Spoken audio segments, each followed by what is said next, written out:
नमस्कार, स्वागत है आप सभी का ज्ञान विद्या क्लासेस में। आज हम लोग जानेंगे राष्ट्रीय शिक्षा नीति 1986 के बारे में। राष्ट्रीय शिक्षा नीति 1986 1968 के शिक्षा नीति के बाद बना था। 1968 की जो शिक्षा नीति थी उसे इंदिरा गांधी के कार्यकाल में बनाया गया था, लेकिन यह शिक्षा नीति पूरी तरह से यह जो 1968 की जो शिक्षा नीति थी वो पूरी तरह से लागू नहीं हो पाई, क्योंकि उसी समय सरकार का सत्ता परिवर्तन हो गया और इंदिरा गांधी अपने सत्ता से हट गई। जब वो दोबारा वापस आई तो उसे लागू करने की उन्होंने कोशिश किया, इसी बीच उनकी हत्या हो गई और वह अधूरा ही रह गया, अच्छी तरह से पूरे देश में लागू नहीं हो पाया। 1986 की जो शिक्षा नीति है यह अपने आप में भारत के शैक्षिक विकास में एक मील की पत्थर साबित हुई, क्योंकि इसमें हर क्षेत्र हर पार्ट को शामिल किया गया था शैक्षिक विकास के लिए। राष्ट्रीय शिक्षा नीति 1986, जिसे एनईपी 86 या एनपी 1986 कहते हैं, भारत सरकार द्वारा देश में शिक्षा को बढ़ावा देने, उसे विनियमित करने के लिए लागू की गई थी। यह दूसरी राष्ट्रीय शिक्षा नीति थी, क्योंकि पहली राष्ट्रीय शिक्षा नीति इंदिरा गांधी के समय में 1968 में बन चुका था, लेकिन वो लागू नहीं हो पाया था। इस शिक्षा नीति को तत्कालीन प्रधानमंत्री, जब इंदिरा गांधी की मृत्यु हो गई तो उनके राजीव गांधी उस समय प्रधानमंत्री थे और उनके समय में यह पेश की गई। राष्ट्रीय शिक्षा नीति की घोषणा जो राजीव गांधी के नेतृत्व वाली सरकार ने की, और इसे भारतीय इतिहास में, शिक्षा के इतिहास में से यह मैग्ना कार्टा के साबित हुई। मतलब यह एक बहुत ही बड़ी, इसमें बहुत बड़ी दस्तावेज थी और इसमें हर पहलू को ध्यान में रख के सबके बारे में विस्तृत योजना बनाई गई थी।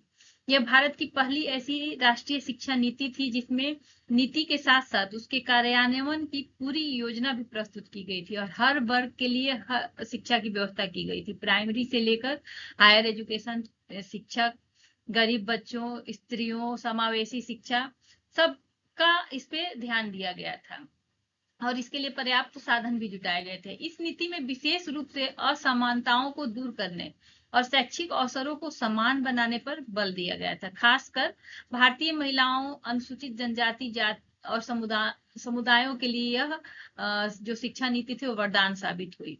अगस्त 1985 में इसका जो नाम था शिक्षा की चुनौती नामक एक दस्तावेज तैयार किया गया, जिसमें भारत के विभिन्न वर्ग के बौद्धिक, सामाजिक, राजनीतिक, व्यवसायिक, प्रशासकीय आदि ने अपनी शिक्षा संबंधी टिप्पणियां दी और उन सभी से एक अच्छा उसका विचार लेकर 1986 में भारत सरकार ने नई शिक्षा नीति 1986 का एक प्रारूप तैयार किया। इस शिक्षा नीति का जो नाम था नवीन शिक्षा नीति नाम, और इसी से यह लागू की गई। इस नीति का सर्वाधिक जो महत्वपूर्ण विशेषता थी कि इसने सारे देश में जो शैक्षिक ढांचा था, जैसे मुदालियर आयोग ने 11वीं 12वीं क्लास हटा दी थी, सिर्फ 11वीं तक की बात की थी, लेकिन जब कोठारी आयोग ने 10+2+3 की जो बात की थी, उस संरचना को यहाँ अपनाया गया था और अधिकांश राज्यों ने भी इसको अपना लिया था। शिक्षा के सार तत्व में इसमें कहा गया था कि शिक्षा सबके लिए आवश्यक है, शिक्षा की सांस्कृतिक भूमिका है, शिक्षा वर्तमान और भविष्य के लिए अपने आप में अद्वितीय निवेश है। समानता के लिए शिक्षा के पर इन्होंने कहा था महिलाओं, अनुसूचित जाति, जनजाति तथा वंचित समूह को समान अवसर उपलब्ध करवाने की बात की थी तथा शिक्षकों को शिक्षा कार्य प्रणाली, जिम्मेदारी, वेतन आदि के स्तरों पर गुणात्मक सुधार की आवश्यकता की बात की। इन्होंने तकनीकी शिक्षा, व्यावसायिक शिक्षा का पर भी विशेष महत्व दिया। राष्ट्रीय शिक्षा नीति भारत की शिक्षा प्रणाली की आधुनिक आवश्यकताओं के अनुरूप बदलने की योजना थी और इसका उद्देश्य सीखने के वातावरण को विद्यार्थी केंद्रित, समावेशी और भविष्य के लिए तैयार बनाना था, जिसमें जिज्ञासा, रचनात्मकता और आलोचनात्मक सोच का बढ़ावा मिल सके। इस शिक्षा नीति यह एक विस्तृत दस्तावेज था जिसे मैग्ना कार्टा कहा जाता है। इसे 24 भागों में विभाजित किया गया है, जिसको हम संक्षेप में जान सकते हैं, क्योंकि पूरी जानने में बहुत ही समय लगेगा, इसलिए इसे मैंने पॉइंट वाइज बताया है। इसको सबसे पहले प्रथम भाग इसमें है बाल अवस्था परिचर्या शिक्षा, मतलब early child care and education, जिसमें शिशु के जन्म से लेकर 6 वर्ष तक की आयु तक स्वास्थ्य की देखभाल और उसकी शिक्षा, जो प्राथमिक शिक्षा होती है, उसके प्रसार हेतु एकीकृत बाल विकास सेवा और पूर्ण व्यवस्था शिक्षा योजना में स्वास्थ्य पोषण को जोड़ने और दिवस परिचर्या केंद्रों, जो कि बाद में आंगनबाड़ी केंद्र हो गया, को सुदृढ़ करने की योजना प्रस्तुत की गई। द्वितीय भाग में प्रारंभिक शिक्षा और ब्लैक बोर्ड योजना की बात की गई। तृतीय शिक्षा में माध्यमिक शिक्षा तथा नवोदय विद्यालय की स्थापना की बात की गई थी। चतुर्थ भाग में भारत में शिक्षा का व्यवसायीकरण के लिए +2 लेवल पर ही, मतलब इंटरमीडिएट जो होता है 11th और 12th, उसमें व्यवसायिक पाठ्यक्रम को जोड़ने की बात की गई। पंचम भाग में शिक्षा के नए विकास हेतु प्रवेश परीक्षा पाठ्यक्रम का पुनर्गठन, शिक्षा संस्थानों के संसाधन उपलब्ध कराने और शिक्षकों के लिए पुनर्बोध कार्यक्रम की व्यवस्था करने की बात की गई। छठे भाग में मुक्त विश्वविद्यालय एवं संस्थान की स्थापना, जिसके तहत राष्ट्रीय इंदिरा गांधी राष्ट्रीय मुक्त विश्वविद्यालय की स्थापना की गई, जो आज इग्नू के नाम से जाना जाता है। सातवें भाग में ग्रामीण विश्वविद्यालय अनुसंधान केंद्रीय ग्रामीण संस्थान परिषद की गठन करना। आठवें भाग में तकनीकी एवं प्रबंधन शिक्षा अखिल भारतीय शिक्षा तकनीकी शिक्षा परिषद एक राज्यों के तकनीकी सुरक्षा बोर्ड को सुदृढ़ करने हेतु अच्छे तकनीकी तथा प्रबंधन शिक्षा संस्थानों को स्वायत्तता प्रदान करने की बात की गई। नौवें भाग में संस्थाओं के प्रशासन तथा शिक्षकों के लिए मानक आधारित किए गए तथा कार्य प्रणाली में सुधार करने के लिए मूल्यांकन पर बल दिया गया।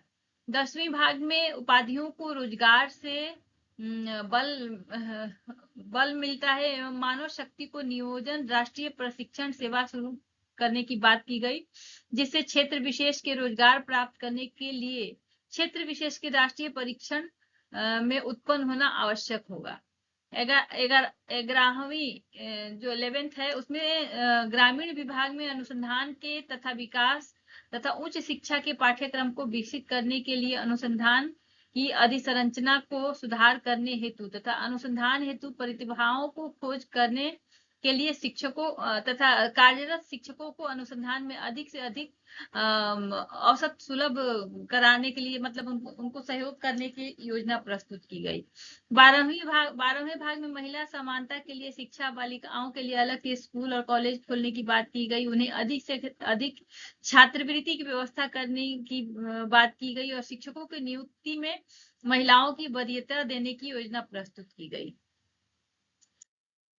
13वां भाग में अनुसूचित जाति, अनुसूचित जनजाति तथा पिछड़े वर्ग के शिक्षा के लिए उनके क्षेत्र में ही विशेष विद्यालय खोलने की प्राथमिकता दी गई। इन वर्ग के बच्चों को दी जाने वाली छात्रवृत्ति के दर को बढ़ाने तथा उनके लिए अलग से छात्रावास की व्यवस्था और इन्हीं जातियों के शिक्षकों को नियुक्त करने की बात की गई। 14वें भाग में अल्पसंख्यकों को शिक्षा के लिए अल्पसंख्यकों के क्षेत्र में स्कूल और पॉलिटेक्निक कॉलेज खोलने, शिक्षकों को प्रशिक्षित करने, कोचिंग सेंटर खोलने और उनकी बच्चियों को शिक्षा की व्यवस्था पर विशेष ध्यान देने पर बल दिया गया। 15वें भाग में दिव्यांगों की शिक्षा जनपद स्तर पर जानकारी हेतु उसकी व्यवस्था की जाए, सेवा की जाए और उनकी शिक्षा की उपयुक्त व्यवस्था करने की बात की गई। 16वें भाग में प्रौढ़ शिक्षा की बात की। सतत शिक्षा की गति को प्रदान करने के लिए ग्रामों में सतत शिक्षा केंद्र, पुस्तकालय एवं वाचनालय की स्थापित करने पर बल दिया गया। 17वें भाग में स्कूल शिक्षा की विषय वस्तु तथा राष्ट्रीय कोर पाठ्यक्रम और पाठ्य पुस्तक में सुधार पर विशेष बल दिया गया।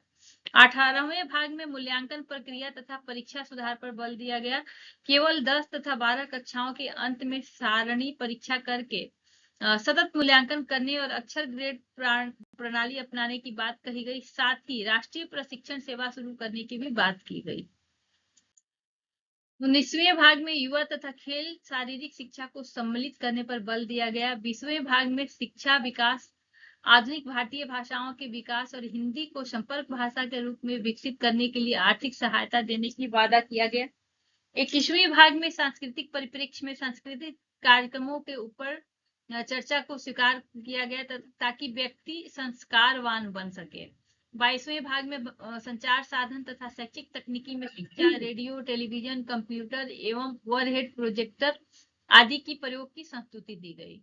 23वें भाग में शिक्षक एवं उनके प्रशिक्षण पर बल दिया गया। शिक्षक शिक्षा में सुधार हेतु प्रत्येक जिले में तथा जिला शिक्षा एवं शिक्षण संस्थान डाइट को स्थापित करने, कुछ अच्छे कॉलेज को शिक्षक शिक्षा कॉलेज के लिए CTES स्टेट लेवल में सम्मिलित करने और कुछ बहुत अच्छे कॉलेज को शिक्षा अध्ययन केंद्र CASE में सम्मिलित करने की योजना प्रस्तुत की गई और साथ ही राष्ट्रीय शिक्षा परिषद NCTE की स्वायत्त दर्जा देने की बात कही गई।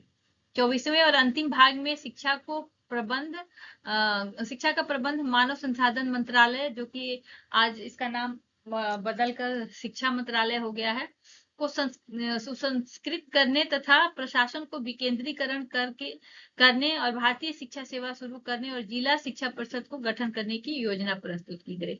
इस तरह 24 भाग में शिक्षा के हर पहलू को छुआ गया, हर पहलू पे विस्तार से बात किया गया और हर पहलू के लिए कुछ न कुछ सिफारिशें की गई और उसे सुधारने के लिए सुझाव दिया गया। अब हम जानेंगे इसकी मुख्य जो बातें हैं जो इन्होंने कहा है। इस सबसे पहला है अनिवार्य एवं निःशुल्क प्राथमिक शिक्षा की इन्होंने बात की तथा लक्ष्य को स्वीकृति करने तथा शीघ्र प्राप्त किया जाएगा निःशुल्क और अनिवार्य शिक्षा को। माध्यमिक शिक्षा को पुनर्गठन किया जाएगा। इन्होंने नवोदय विद्यालय तथा अन्य विद्यालयों के लिए आदर्श विद्यालय होगा ऐसी बात की। माध्यमिक स्तर पर व्यावसायिक शिक्षा की व्यवस्था करने की बात की। उच्च शिक्षा का प्रसार एवं उन्नयन करने की बात की। विश्वविद्यालय तथा दूरस्थ शिक्षा का व्यवस्था करना तथा तकनीकी एवं प्रबंध शिक्षा में सुधार करने की बात की। परीक्षा प्रणाली और मूल्यांकन प्रक्रियाओं में सुधार करने की बात की। शिक्षकों के स्तर और प्रशिक्षक प्रशिक्षण में सुधार किया जाए। शिक्षा कार्यक्रमों को विस्तार किया जाए। सतत शिक्षा की व्यवस्था की जाए। शैक्षिक तकनीकी का प्रयोग किया जाएगा। शिक्षा व्यवस्था को कारगर बनाया जाए और शैक्षिक अवसरों की समानता के लिए ठोस कदम उठाया जाए। इसके अलावा इन्होंने महिला शिक्षा पर विशेष ध्यान दिया तथा अनुसूचित जाति और अनुसूचित जनजाति के बच्चों के शिक्षा के लिए इन्होंने उचित व्यवस्था करने की बात की। पिछड़े वर्ग एवं पिछड़े क्षेत्र के बच्चों की शिक्षा की भी अच्छी व्यवस्था करने की बात की। अल्पसंख्यकों के बच्चों की शिक्षा पर विशेष ध्यान दिया जाएगा ऐसा इन्होंने कहा। अल्पसंख्यकों के शिक्षा पर इसके साथ ही बच्चों की शिक्षा की व्यवस्था की जाएगी। उनके बच्चों को जो अल्पसंख्यकों के बच्चे उनकी शिक्षा की व्यवस्था की जाएगी। इसके साथ इन्होंने DIET, CTES, CASE, IASE, BIT, बाइट आदि का स्थापना करने की बात की तथा block institute of teacher education की बात की। Distance education, adult education, value education, शांति शिक्षा जिसे पीस एजुकेशन भी कहते हैं, योग education, Navodaya Vidyalaya, community college, vocational college आदि हर क्षेत्र को में शिक्षा के लिए इन्होंने बात की, सुझाव दी और सिफारिशें दी। यह शिक्षा नीति जो भारतीय शिक्षा व्यवस्था में मील की पत्थर साबित हुई और यही शिक्षा जो नीति थी जो आज तक अभी तक जब तक 2020 NEP नहीं आया था तब तक इसी के आधार पर हमारी शिक्षा व्यवस्था चल रही थी। इसकी कुछ मुख्य बातें हैं, जैसे इसने 10+2+3 का शैक्षिक ढांचा दिया था। इस नीति को तहत पूरे देश में शिक्षा को एक समान संरचना अपनाया गया और इसके अंतर्गत 10 वर्ष की समान स्कूली शिक्षा, 2 वर्ष की इंटरमीडिएट माध्यमिक जिसे शिक्षा बोलते हैं उच्च माध्यमिक शिक्षा और 3 वर्ष की स्नातक शिक्षा तय की गई। इसकी सबसे बड़ी देन थी ऑपरेशन ब्लैक बोर्ड, डाइट, प्राथमिक स्कूलों में बुनियादी सुविधाएं। इसके तहत ब्लैक बोर्ड के तहत जैसे पक्के कमरे, ब्लैक बोर्ड, चाक, नक्शे और शौचालय कम से कम हो और न्यूनतम शिक्षण सामग्री सुनिश्चित करने के लिए यह देशव्यापी आंदोलन शुरू किया गया। नवोदय विद्यालय की स्थापना इसी शिक्षा नीति के बाद हुआ। इसमें ग्रामीण क्षेत्रों के प्रतिभाशाली बच्चों को बिना किसी वित्तीय बाधा की गुणवत्तापूर्ण शिक्षा देने के लिए देश के विभिन्न हिस्सों में पेस सेटिंग नवोदय विद्यालय की शुरुआत की गई। समानता पर इसने विशेष जोर दिया। महिलाओं को निरक्षरता को दूर करने, अनुसूचित जाति जनजाति, अल्पसंख्यक, दिव्यांग बच्चों को मुख्य धारा की शिक्षा से जोड़ने पर विशेष ध्यान दिया। ओपन यूनिवर्सिटी और दूरस्थ शिक्षा की बात की। उच्च शिक्षा के विस्तार के लिए इन्होंने इंदिरा गांधी राष्ट्रीय मुक्त विश्वविद्यालय जैसी मुक्त विश्वविद्यालय प्रणाली को सुदृढ़ीकरण किया गया, क्योंकि बहुत सी महिलाएं, बहुत से ऐसे व्यक्ति थे जो अपनी पढ़ाई छोड़ने के बाद चाहकर भी कॉलेज को दोबारा प्रवेश नहीं पा सकते थे, तो उनके लिए ओपन यूनिवर्सिटी की बात की गई थी। शिक्षा का व्यवसायीकरण, माध्यमिक स्तर पर शिक्षा को छात्रों को आत्मनिर्भर बनाने और रोजगार से जोड़ने के लिए व्यवसायिक पाठ्यक्रम की सिफारिश की गई थी। इस तरह राष्ट्रीय शिक्षा नीति 1986 भारतीय शिक्षा प्रणाली पर बहुत ही व्यापक और विशेष प्रभाव डाला, और इस नीति के को भारत में आधुनिक शिक्षा की जो है वो नींव रखा गया इस नीति के द्वारा ही। धन्यवाद। आज के लिए बस इतना ही। अगर आपको यह वीडियो अच्छा लगता है तो प्लीज इसे लाइक, शेयर और सब्सक्राइब करें।